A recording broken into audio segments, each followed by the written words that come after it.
So what happens when you have a good quality chainsaw and you need to replace the carb? Do you A, buy an overpriced OEM carb, or B, order the cheapest aftermarket carb you can find at your local online retail store that sounds like it came from a kid's story about lamps and flying carpets? Well, if you're anything like me, you're going to roll the dice and buy what you can afford, and at almost 1/10 the price, I think you would do the same thing.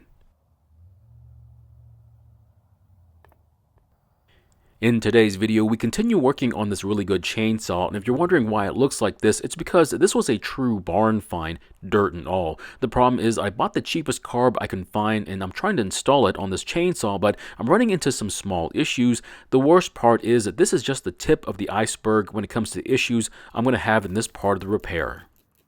Now, I'm going to try and repair this chainsaw, but yours might be a little different, so this might not work on yours. If things aren't working out for you, like in the video, please ask about it, and I'll be glad to answer your questions. And don't worry, there's going to be more than enough questions that come up after seeing this video. In the previous video, we gave it a quick cleaning because this thing was really gross, but it turns out even though this saw may have looked terrible, it seems like it was in really good shape under all that dirt. We then found our first major issue with it, which was a bad fuel line, but before we invest a bunch of time working on it, we need to make sure it's going to start and run after putting some fuel into the carb's throat, otherwise we're going to waste our time.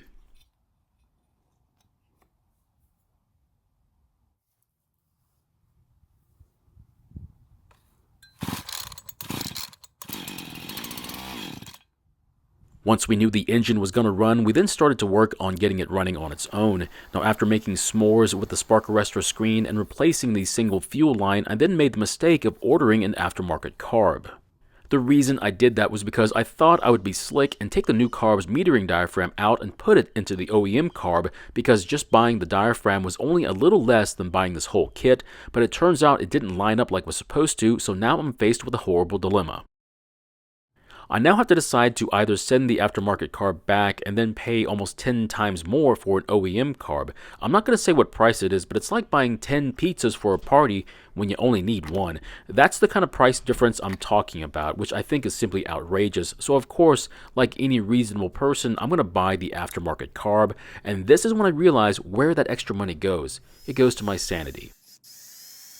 The first thing we need to do is to carefully remove the original carb and then install the cheap carb. But before I install it, I want to remove the tabs on the fuel adjustment screws. Now, I could just completely remove the plastic screws, but with them on, it makes it easier to turn them. So as a compromise, I'm just going to remove the tabs so I can make full revolutions. After taking care of the limiters on the fuel adjustment screws, all we need to do is transfer over the filter base and the control levers to the new carb. Now, don't do what I did, which is to forget to reconnect the choke lever, otherwise you'll be doing this job again. Now, I did have some trouble connecting the wire for the ground, and it has to do with how the spade connector attaches to the red lever. Now, I was told later on that the connector wouldn't stay in place, so they couldn't turn off the saw without using the choke. In the future, I might have to find a way to make this a bit more secure. It's always a good idea to check how each part of the saw works after you put each part back on. The reason will make more sense here in a bit. If you don't and just wait till you finish putting the saw back together, you might realize you could have saved yourself a lot of work versus rushing to get the job done. This method is going to prove itself very useful here in a minute. After putting the throttle lever back on, I then tested it and it seems to be working just like it's supposed to. However, when I tried to choke the carb and then use the throttle to release it, the choke stayed closed, which is not supposed to happen. After choking the carb, any throttle input should unlock the choke lever and allow it to open. Now, is this a problem? Not really, as long as you're aware of the problem and work around it, but it wasn't like this before the new carb, which means I need to get it working correctly.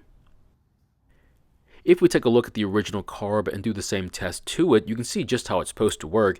Now, I'm not really sure what the issue is that's keeping the choke from closing, so I'm going to have to take the new carb back off and test it. Hopefully it's fine and it's something else, otherwise the carb is at fault. The problem is that even with the carb off the engine and without the filter base on it, the choke flap is not returning and stays in whatever position you put it in. That means the carb is the problem, and I should probably send it back and order the 10 pizza special and get an OEM carb. But there's one problem, and the problem is that I'm really stubborn. What I'm going to do is find out what's wrong with the carb and then try to fix it.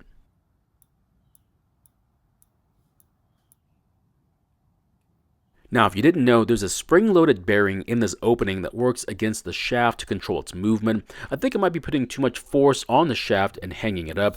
The other cause would be a weak return spring. What I'm going to try is spraying some lithium grease here and seeing if that'll loosen it up. The problem is that after trying that out, it didn't work any better, which means I'm going to have to get a bit aggressive. What I mean by that is I'll have to remove the choke shaft and see what I can do to make it work a lot better. Now, I'm not sure what else I can do with the spring, and the reason is that you can only put so many turns on it before it binds up. If we compare the two springs next to each other, you can see the OEM spring is more robust looking versus the weak spring in the aftermarket carb. If it comes down to it, I guess I could swap springs, but I'm going to look at the small spring and the steel ball first. To remove the shaft, we need to remove the lever for the blue choke lever on the left side of the carb. Then we'll need to remove the flap in the carb's throat. Now at this point, you have to be careful because while pulling out the shaft, the ball and spring can fly out of the carb, so make sure you put your finger over the opening. However, the ball can still come out through the opening for the shaft, which is exactly what's going to happen here. Luckily, we didn't lose the steel ball this time, but if you do lose it, you might as well just order a new carb.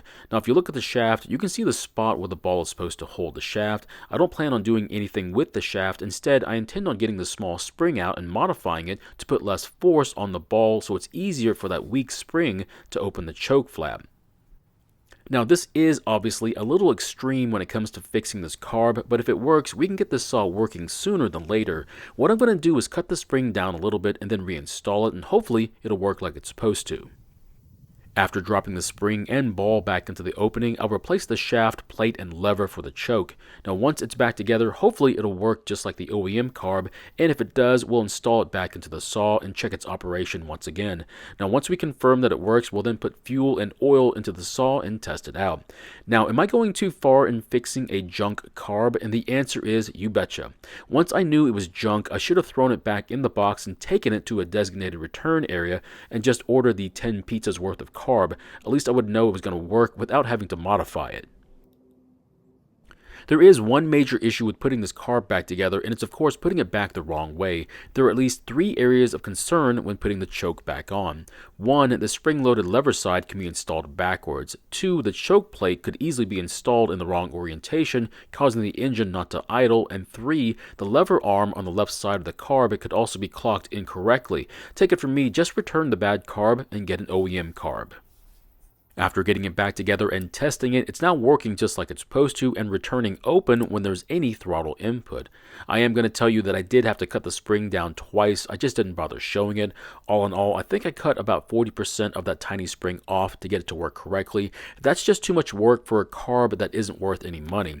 Of course, once back on the engine, I'm going to test it here as well, and as you can see, it is working just fine, which means we can finally finish the installation and get ready for a test run.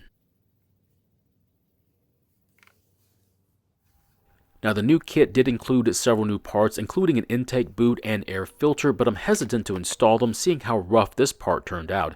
If you buy this kit and decide to install the other parts, then good luck to you because you're going to need it. You might be asking yourself, then why would you install a questionable part like the carb, but not the other parts? And the answer is that the other parts did not need to be replaced, whereas the carb needed to be replaced.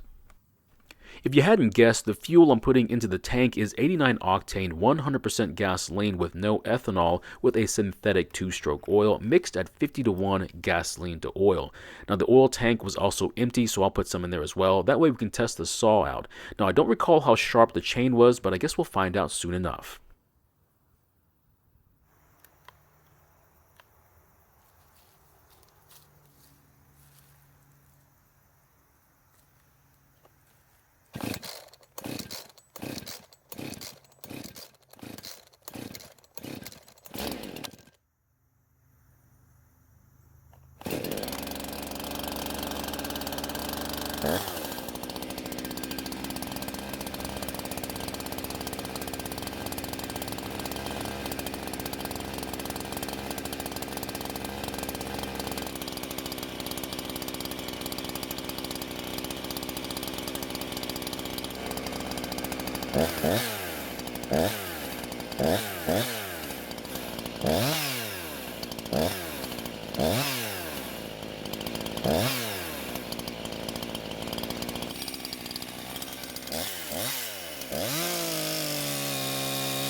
I do apologize for the abrupt shut-off there, but the camera felt it was a good time to break the footage to begin a different file. But it seems this saw runs very well and it seems to cut okay. However, I would always recommend sharpening your chain if you're not sure when it was done last.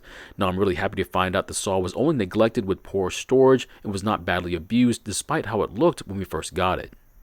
Another reason why this chainsaw might not be starting is that the ignition system isn't working due to a bad ignition module. If that is the case, you can get an OEM part for a mere $80, but if you're willing to take a gamble, an aftermarket part is only $14. I'm going to leave that choice up to you. So in the end, the aftermarket carb seems to work well at delivering fuel to the engine. However, making it work took quite a bit of effort. Would I recommend getting this carb? And the answer is nope. However, if you can't afford 10 pizzas, you really don't have a choice now, do you? So my question is rather simple and very predictable. Which carb would you get? The cheap aftermarket carb or an OEM carb? Thank you for watching. I really do appreciate your time here. Please feel free to ask me any questions about this project or your own projects, and I hope to see you in the next video.